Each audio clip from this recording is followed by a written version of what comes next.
Če ti upravljaš neko delo, kakršnokoli delo proti plačilu, potrebuješ za to pravno podlago. Če nimaš pravne podlage, si v prekršku. To se tretira kot delo na črno in kazni tukaj so relativno visoke, tam od 800 evrov pa do tam več tisoč evrov. Se pravi, da ti, če hočeš upravljati neko delo, si moraš urediti status, da je to legalno stoji. In zdaj imaš ti tu na voljo več opcij, kako upravljaš to delo.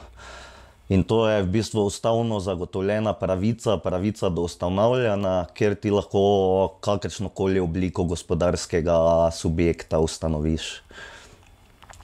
In zdaj, ko ti ustanoviš nek subjekt, karkoli že to je, s tem nase prevzameš tudi neke obveznosti. Recimo, če vzamemo samo espe, se pravi, se ti s vpisom v poslovni register postaneš samostojni podjetnik, s tem ustanoviš podjetje, takoj začnejo teči neke obveznosti. In sicer moraš ti potem, ko vpišeš v poslovni register ta subjekt, moraš se vpisati v davčni register in moraš napovedati prihodke in odhodke, na podlagi katerih ti plačuješ akontacijo dohodnine.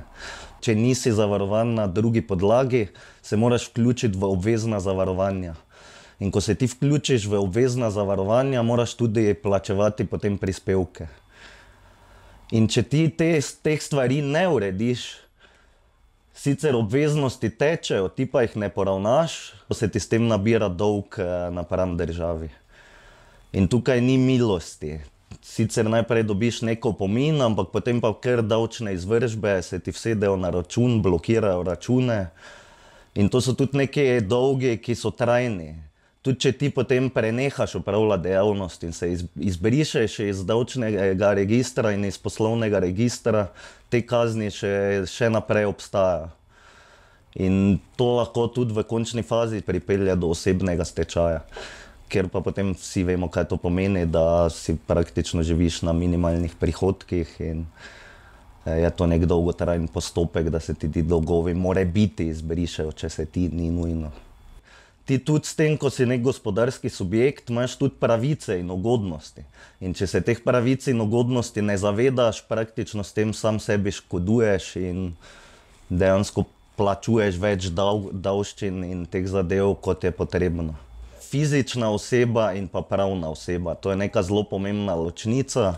Zdaj, fizična oseba, to je samoeksplikatorno. To si ti kot posameznik, že samo z rojstvom pridobiš davčno številko in si na nek način že davčni zavezanec s tem. In kakor hitro začneš kot fizična oseba upravljati neko delo, si tudi potem moraš davek iz tega naslova plačevati. Medtem ko pravna oseba je pa neka entiteta, lahko bi rekli skoraj pravna fikcija, ki je ločena od tebe. Če tudi si ti, na primer, ustanoviš družbo z omejeno odgovornostjo in si ti edini ustanovitelj in direktor, to nisi ti, to je neka entiteta, ki ima ločeno življenje od tebe in poteka po nekih davčnih in ostalih pravilih, ki jih določa Zakon o gospodarskih družbah. In to so pravila, ki se jih ti moraš držati. In to je recimo najbolj vidno je pri tem, recimo ti ustanoviš d. o. o., potem zaslužiš nek denar, ampak ta denar ni tvoj denar. To je denar d. o. o.-ja in ti ne razpolagaš prosto s tem denarjem. In zato tudi ne moreš ti tega denarja iz transakcijskega računa d. o. o.-ja dvigniti kar prosto. Če ga dvigneš, je to potem posojilo, ki pa ga seveda potem na neki točki moraš vrniti. In zdaj, če se vrnem k fizičnim osebam, tam imaš več oblik dela in tu po moje neka ključna ločnica je ta, ki gre po nekem ključu odvisnega ali neodvisnega razmerja. Če ti opravljaš delo v odvisnem razmerju, ponavadi to gre potem za zaposlitev oziroma za ta druga pogodbena razmerja, v katera spada delo po avtorski pogodbi in delo po podjemni pogodbi. Aktualno vprašanje je ravno teh prikritih delovnih razmerij, kjer po mojem mnenju je treba ločevati dve situaciji. Ena je, kjer te praktično ta delodajalec, naročnik sili, da ti kot SP delaš zanj, čeprav ima to delo vse znake delovnega razmerja. Drugo pa je, ker sta dve stranki pač dogovorita, da dela nekdo preko SP-ja zaradi ugodnejše davčne obravnave. V vsakem primeru pa so tu neki kriteriji, ki so se skozi sodno prakso vzpostavili in tako na splošno bi mogoče rekel, da recimo, če ti delaš v prostorih tega naročnika, delodajalca, z njegovimi sredstvi, v njegovem imenu, on ti določa delovni čas, potem je to precej jasno, da gre za delovno razmerje. In če tudi bosta vidva zdaj to prikazala tako, da ti delaš kot SP za njega, če pride inšpekcija, bo v takem primeru ocenila, da gre za delovno razmerje in bo prekvalificirala vsa ta izplačila v izplačila iz naslova delovnega razmerja in bo treba poravnati višje davke, prispevke, poračunati in vse te stvari. Če si ti fizična oseba in torej nisi ustanovil neke pravne osebe, potem imaš načeloma dve možnosti. Bodisi delaš v odvisnem razmerju, to so ali delovno razmerje, ali delo po podjemni pogodbi ali avtorski pogodbi, ali pa ustanoviš SP. To sta načeloma neki dve okvirni možnosti, ki jo imaš.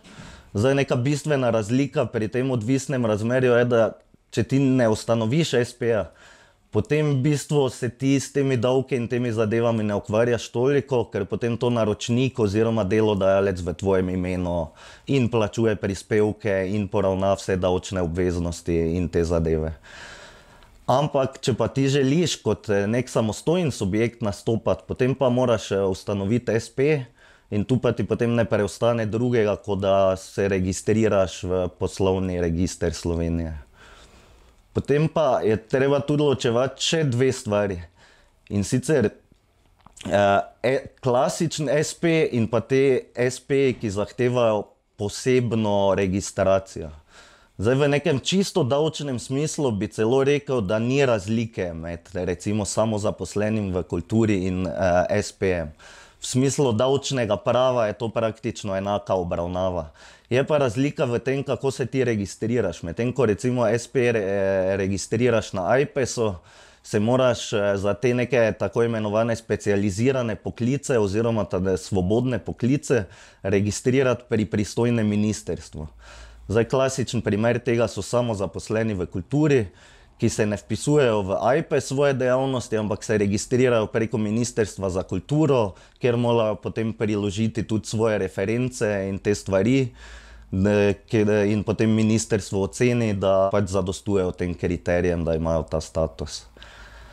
Zdaj, prednost tega statusa je vsekakor tudi to, da lahko imaš potem strani države plačane prispevke, kar pri klasičnem SP-ju ni možno. Pri čemer pa je treba upoštevati tudi to, da eno je sama registracija pri Ministrstvu za kulturo, ki se relativno hitro in enostavno opravi, medtem ko drugo so pa ti plačani prispevki, kjer pa ti moraš dejansko dokazovati, da je to tvoje delo predstavlja nek poseben dosežek na področju kulture. In moraš dejansko z nekimi referencami, kritikami, nagradami dokazovati ta svoj status za plačane prispevke. Če si ti na primer registriran pri Ministrstvu za kulturo za nek zelo specifičen poklic, ne vem, igralec, hkrati pa istočasno počneš še nekaj drugega. Dejansko v tem primeru bi ti moral doregistrirati SP. Se pravi, da imaš dva statusa, preko Ministrstva za kulturo si registriran za ta svoj specializiran poklic, medtem ko za te dodatne dejavnosti, ki jih pa delaš, pa imaš klasičen SP. In potem v tem primeru je sicer to ločen subjekt v smislu vpisa v poslovni register, dejansko si ti dvakrat vpisan v poslovni register, ampak v nekem davčnem smislu je pa to vse en subjekt. In tudi ko ti oddaš davčni obračun, potem oddaš en obračun za oba subjekta, v katerem so zajeti vsi prihodki obeh subjektov. Ko potem ti ustanoviš ta subjekt, bodisi klasičen SP, bodisi si samozaposlen v kulturi, je potem ena zelo pomembna stvar, da izbereš način obdavčitve. In tukaj imaš dve možnosti. Eno je ta klasična obdavčitev po dejanskih prihodkih in dejanskih odhodkih. Moraš voditi knjige po sistemu dvostavnega računovodstva.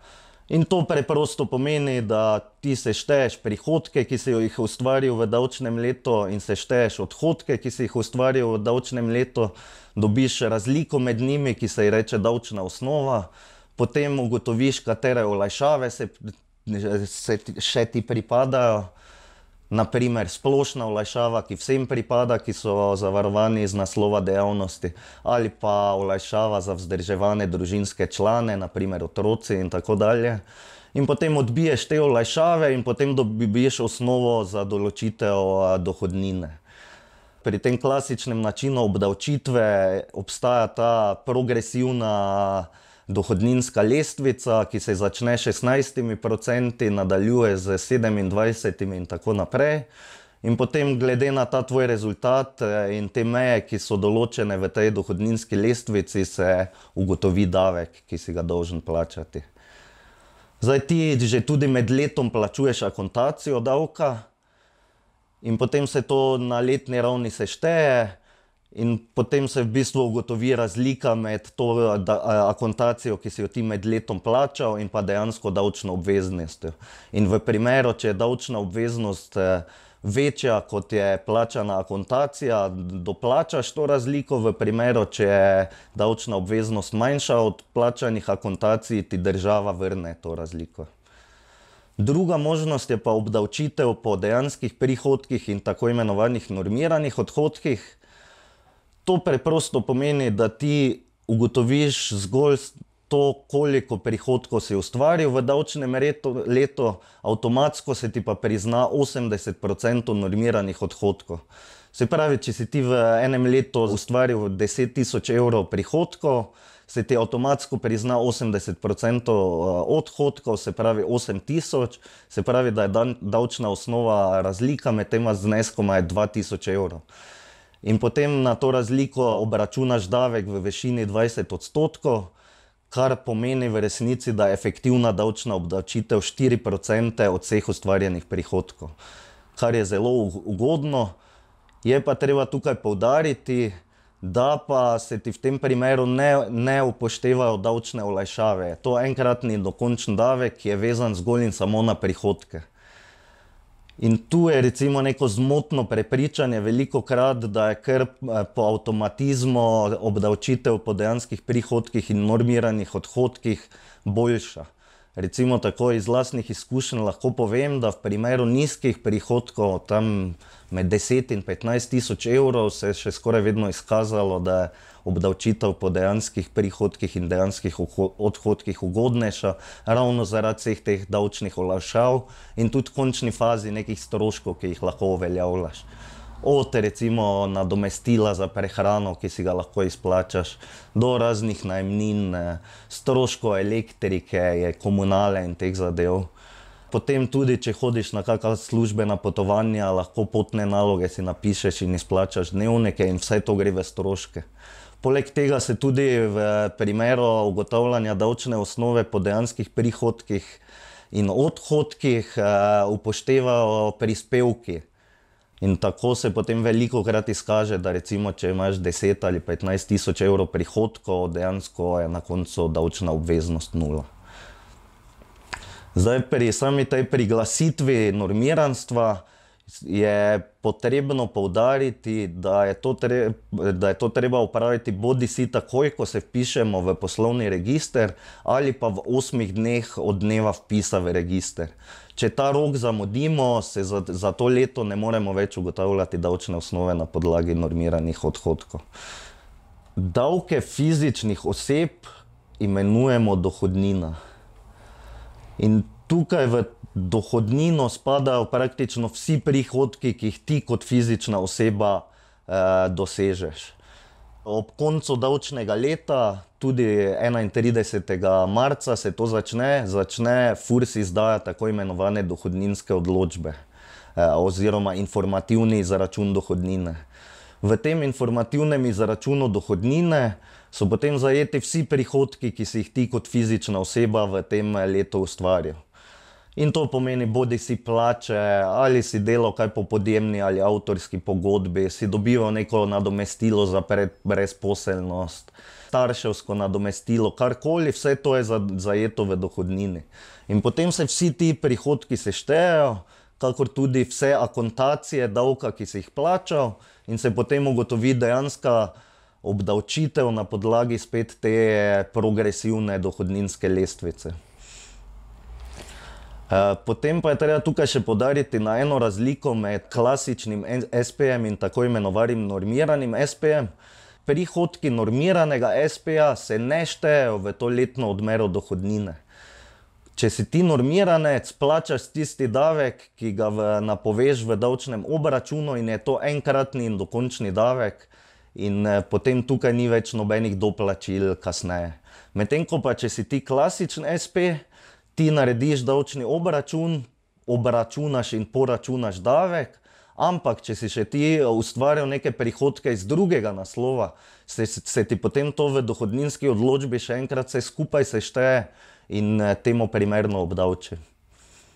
Pojasnil bi še tudi tukaj eno stvar, ki mislim, da ni dobro razumljena med ljudmi, in sicer pri sami plači. Ko se ti zaposliš, dobiš pogodbo o zaposlitvi, v kateri so vse te sestavine, ki po zakonu o delovnih razmerjih jih ta mora vsebovati, in med drugim je tudi se določi višina plače.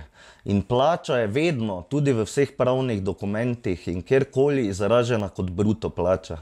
Če ni eksplicitno navedeno, da gre za neto plačo, je to bruto plača. Kaj pomeni bruto plača? Bruto plača je praktično neka osnova, iz katere se potem izračunajo tako prispevki kot sama dohodnina. In zelo preprosto povedano, če imaš ti na primer 1200 evrov bruto plače mesečne, se od teh 1200 plača 22 prispevki delojemalca v višini 22,1 odstotek, potem pa se od te bruto plače odštejejo prispevki in odšteje splošna olajšava in se potem spet po dohodninski lestvici določi višina akontacije dohodnine. Se pravi, tu morate biti res pozorni, ko v neki pogodbi o zaposlitvi bo vedno, če bo plača izražena, bo kot bruto plača. Se pravi, ni to znesek, ki ga potem vi na koncu meseca dobiste na transakcijski račun. Kakor hitro odpreš nek gospodarski subjekt, si avtomatsko tudi zavezan k temu, da vodiš poslovne knjige in potem ob koncu davčnega leta oddaš davčni obračun, v katerem se potem določi višina davka. Davčno leto traja od 1. januarja do 31. decembra, se pravi, da je enako koledarskemu letu. Tudi če ti začneš sredi leta opravljati dejavnost, je pač tvoje davčno leto od tistega dneva, ko si se vpisal v poslovni register, do 31.12. Rok za predložitev davčnega obračuna je 31.3. Seveda pa to gre za nazaj, se pravi za eno leto nazaj, se pravi za davčno leto 2020 je rok za predložitev davčnega obračuna 31.3.2021. Ko odprete nek gospodarski subjekt, je ena prvih stvari, ki jih je treba urediti, zagotovo dostop do portala e-davki. To se preprosto uredi tako, da si pridobiš digitalno potrdilo oziroma ta tako imenovani digitalni podpis, vložiš na FURS prijavo in je to v nekaj dneh urejeno. So zelo ažurni glede tega. To je pomembno zato, ker praktično večina komunikacije s FURSom zdaj poteka elektronsko preko tega portala. In tam ti in vse te obrazce, od davčnih obračunov, raznih napovedi, obračuna DDV, praktično vse stvari že urejaš preko tega portala. Tudi ima ta portal možnost, da kot lasten dokument oddaš neke dokumente, prošnje, dopise, tako da tudi tega ni potrebno več po pošti pošiljati finančnemu uradu, ampak kar vložiš preko portala e-davki, daš tam svoj kontakt in te potem oni kontaktirajo, če imajo kakšna dodatna vprašanja, pojasnila in podobno. Tudi imaš tam kartico zavezanca, tako imenovano.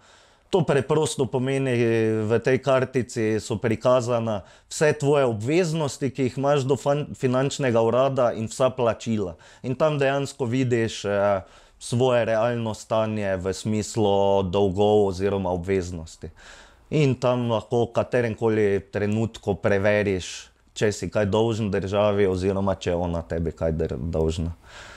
In to res priporočam, da vsaj mesečno si pogledate, ker tudi tam so zabeležene takšne stvari, kot so osebne kazni in vse skupaj. In, vse več ljudi tudi zdaj posluje s tujino, z Evropsko unijo.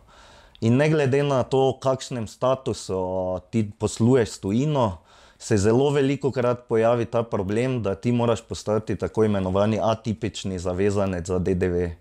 To preprosto pomeni, da pridobiš to davčno številko z SI predpono in te lahko potem ti poslovni partnerji iz tujine preverijo v tem sistemu VIES-VAT, to je vseevropski sistem, kjer lahko ti preveriš davčne številke vseh evropskih držav.